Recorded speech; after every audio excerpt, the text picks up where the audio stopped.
Chapter 23. Dawn's Embrace. A crisp dawn swept across the city's rooftops, bathing shattered spires in rose-gold light. Selene walked along a deserted thoroughfare that once thrummed with vendors and neon signs, now eerily tranquil. At her side, Ethan matched her pace, a steady presence against the lingering ghosts of illusions that drifted overhead like pastel clouds. It had been days since the Watcher's collective surge of Oneiric Fusion tamed the meltdown illusions. Where once monstrous apparitions skulked in every alley, only gentle mirages remained, a swirl of half-remembered dreams and color. Citizens dared to wander again, no longer haunted by predatory shadows. Yet, the city felt suspended between relief and caution, each breath charged with the memory of how illusions once tore reality apart. "This calm is unsettling," Ethan murmured, scanning the skeletal buildings. "Feels like the eye of a storm." Selene nodded.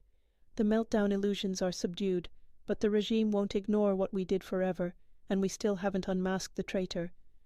Her heart clenched at the thought. Their respite hinged on fragile trust, and trust had been tested to the breaking point. They passed walls scrawled with graffiti, Dreamweavers equal sign freedom, no more forced sleep. The Watchers had begun quietly stirring the city's conscience, revealing fragments of the regime's dream-based atrocities. Rumors spread that entire blocks awakened from sedation, that illusions could protect rather than devour. Hope blossomed in cracks of cynicism. Near a bullet-riddled storefront, Draven waited, arms crossed. The Watchers had chosen this site, a half-ruined library annex, for a gathering that morning. Selene and Ethan slipped inside through a door wrenched off its hinges. Dust motes caught the rising sun's beams, illuminating rows of toppled bookshelves and broken glass panels. A hush clung to the air, broken only by the Watchers' soft voices.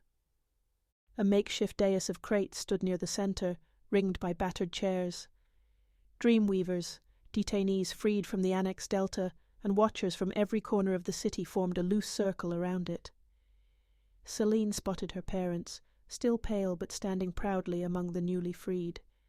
Ava leaned on her crutch, guiding a hush of empathic calm through the crowd. Even those once battered by illusions carried a quiet spark in their eyes. "This is it," Draven said, gesturing for silence. He stood on the crate dais, his voice carrying a tension-laced reverence. "We gather here, Dreamweavers, Watchers, citizens who've endured the meltdown's horrors, because illusions no longer have to be weapons. We've all lived under the regime's manipulation for too long." Murmurs rippled among them. Ava lifted her chin, speaking next. "We propose a dream council, a collective that ensures illusions remain a force of unity and healing. No more sabotage, no more forced sedation. We can channel dreams ethically, responsibly, bridging the city's nightmares with real solutions." Selene stood, hands trembling. Every gaze turned to her, the one who had harnessed meltdown illusions at their worst. She inhaled. "We've all seen illusions at their darkest, but we also saw them shield us from enforcers, rescue detainees, stitch the dream realm's tear. If we unify, illusions can safeguard this city from tyranny, becoming a rallying cry for freedom, not fear." A hush settled once more. Tension and wonder flickered across the Watchers' faces. The newly freed detainees studied the Watchers with cautious trust, some still swaying under the sedation's residue.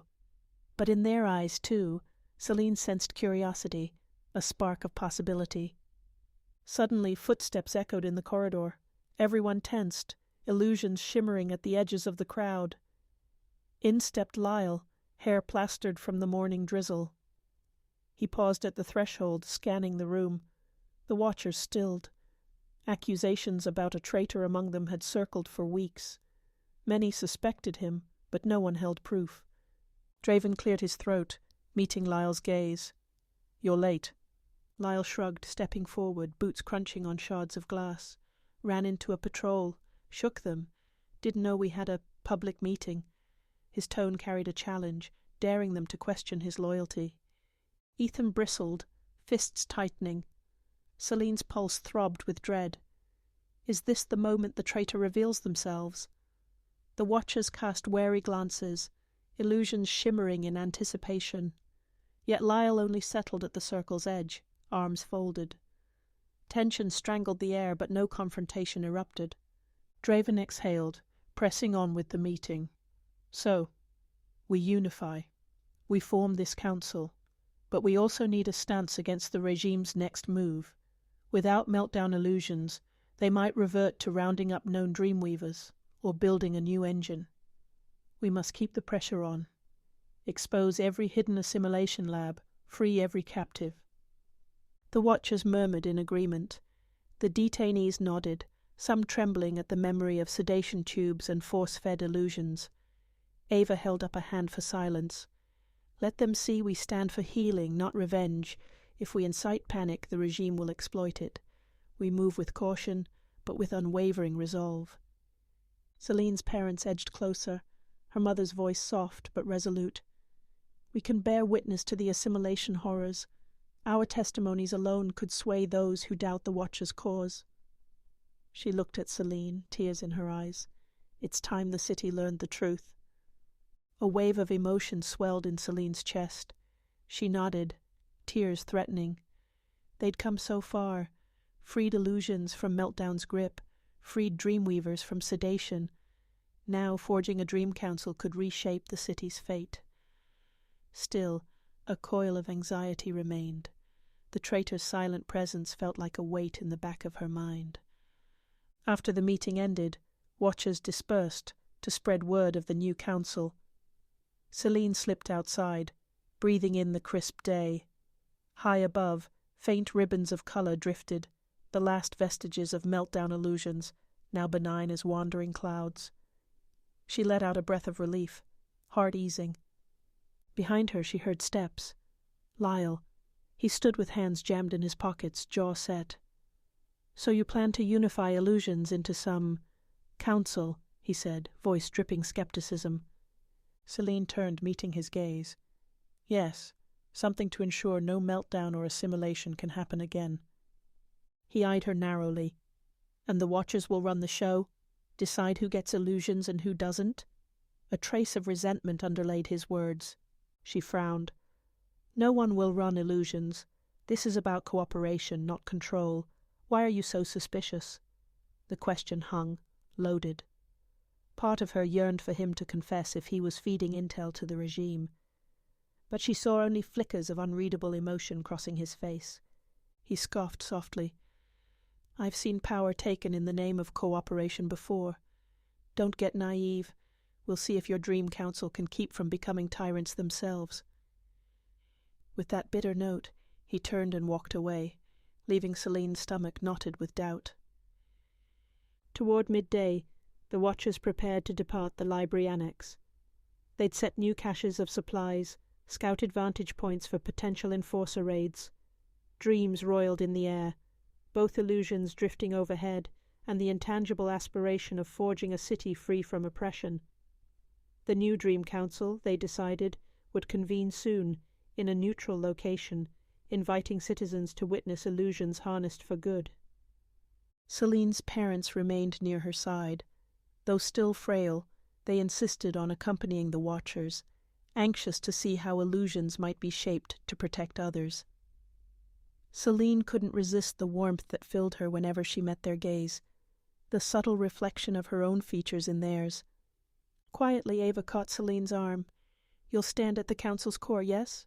Alongside Draven and me?" Surprise flickered in Selene's eyes. "Me?" Ava nodded. "You bridged meltdown illusions, saved detainees.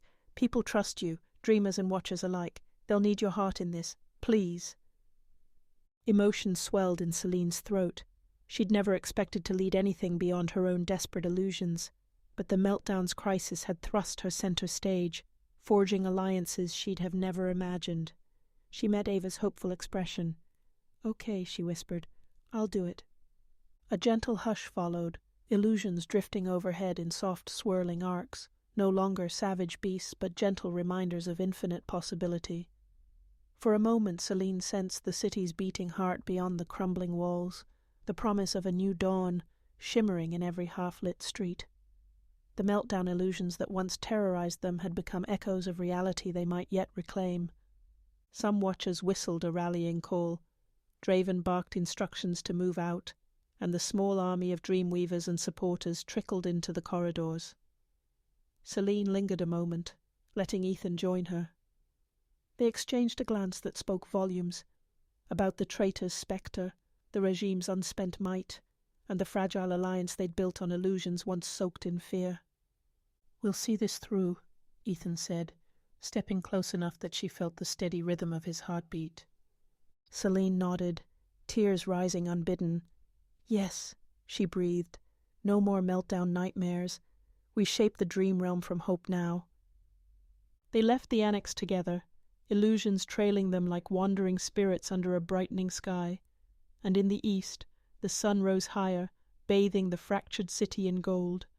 Where once nightmares prowled, they walked with renewed purpose, forging a path toward a future in which illusions were not weapons but luminous guardians, a promise that dreams reclaimed could carry reality toward dawn's embrace.